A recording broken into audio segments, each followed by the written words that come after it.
सावन मास मातम के दूसरे अध्याय का। भोलेनाथ का सबसे प्रिय महीना सावन चल रहा है और इस सावन के महीने में कहा जाता है कि जो जितनी ज्यादा पूजा करता है, जो जितनी ज्यादा श्रद्धा भगवान शिव में रखता है, तो भगवान शिव उनकी जरूर सुन लेते हैं। आज की कथा जुड़ी है कांवड़ यात्रा से, तो आइए रिस्पांड करते हैं आज की कथा का। पौराणिक कथा के अनुसार एक बार राजा सहस्त्रबाहु ऋषि जमदाग्नि के यहाँ पधारे और ऋषि जमदाग्नि ने उनका बहुत अच्छी तरह से आदर सम्मान किया। उनकी सेवा में किसी भी तरह की कोई भी कमी नहीं होने दी। सहस्त्रबाहु ऋषि के आदर सम्मान से बहुत ही प्रसन्न हुआ, लेकिन एक बात उनकी समझ में बिल्कुल नहीं आ रही थी कि आखिरकार एक साधारण और सरल जीवन जीने वाले ऋषि आखिरकार उसकी इतनी आवभगत कैसे कर पा रहे हैं। राजा के साथ साथ उसकी सेना के लिए इतने सारे खाने का प्रबंध वो कैसे जुटा पाए।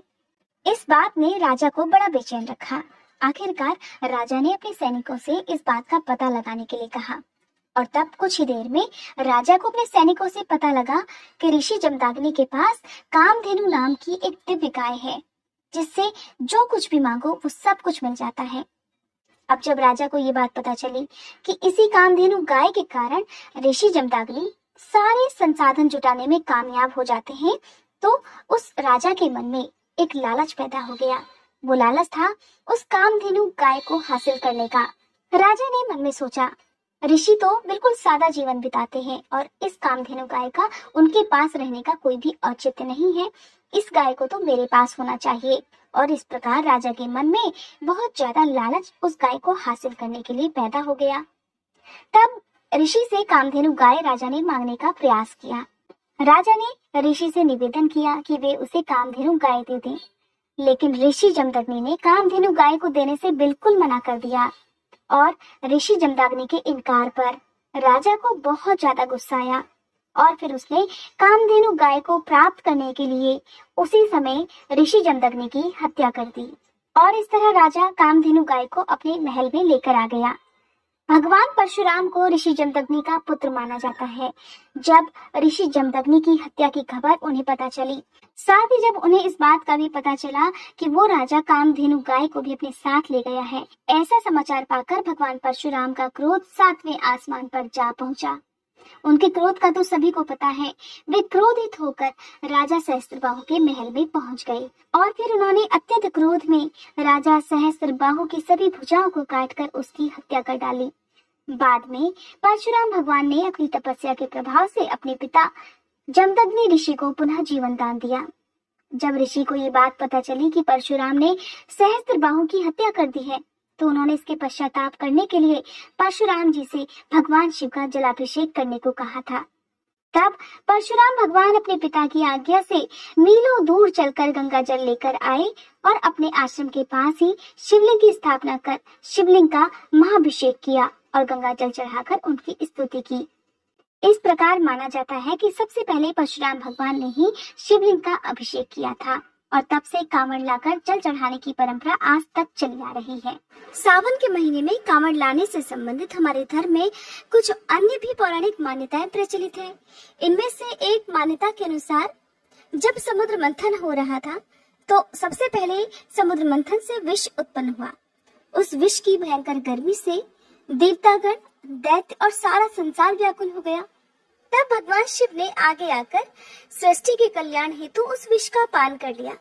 उन्होंने विष का पान तो कर लिया, लेकिन उस विष को अपने कंठ तक ही सीमित रखा, कंठ से नीचे नहीं उतरने दिया। विष की तीव्र जलन के कारण उनका कंठ नीला हो गया और वे नीलकंठ कहलाए। भगवान शिव पर इस विष की गर्मी का इतना असर होने लगा कि वे तीनों लोकों में घूमने लगे और राम नाम की जगह उनके मुंह से बम बम निकलने लगा। तब देवताओं ने विष की गर्मी को शांत करने के लिए शिव जी के मस्तक पर बहुत सारा जल चढ़ाया।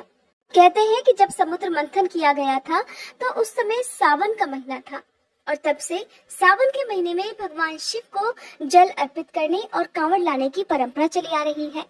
एक और पौराणिक मान्यता के अनुसार त्रेता युग में श्रवण कुमार ने अपने माता पिता की इच्छा पूर्ति के लिए कांवड़ यात्रा की थी। उन्होंने अपने नेत्रहीन माता पिता को कांवड़ में बिठाकर हरिद्वार ले जाकर उन्हें गंगा स्नान कराया था। फिर वहां से लौटते समय अपने साथ में गंगा जल भी लेकर आए थे। और इसी गंगा जल से उन्होंने अपने माता पिता द्वारा शिवलिंग पर अभिषेक करवाया। ऐसी मान्यता है कि तब से कांवड़ यात्रा प्रारंभ हुई। हमारा सनातन धर्म महान है और महान है हमारे धर्म से जुड़ी हुई मान्यताएं। इसलिए कहा जाता है कि हमेशा आपको अपने धर्म का सम्मान करना चाहिए। सावन के महीने में कोई भी ऐसा कार्य नहीं करना चाहिए जिससे भोलेनाथ नाराज हो जाएं। यदि सावन के महीने में आपको कांवड़ लाता हुआ कोई भी भक्त दिखाई दे तो आप उनकी सेवा कर सकते हैं। सावन के महीने में जगह जगह पर कांवड़ लाने वाले भक्तों के लिए भंडारों का आयोजन किया जाता है। साथ ही अन्य लोग भी इसमें जुटते हैं। तो ऐसे में आप भंडारों के लिए भी दक्षिणा का दान कर सकते हैं। आसपास यदि आपको कांवड़ भक्त आते दिखाई दे तो आप उनकी सेवा कर सकते हैं, उनके रुकने की, उनके जलपान की व्यवस्था कर सकते हैं। सावन के महीने में हर दिन नियमित रूप से सुबह के समय शिवलिंग पर जल का अभिषेक करने से भोलेनाथ बहुत प्रसन्न रहते हैं।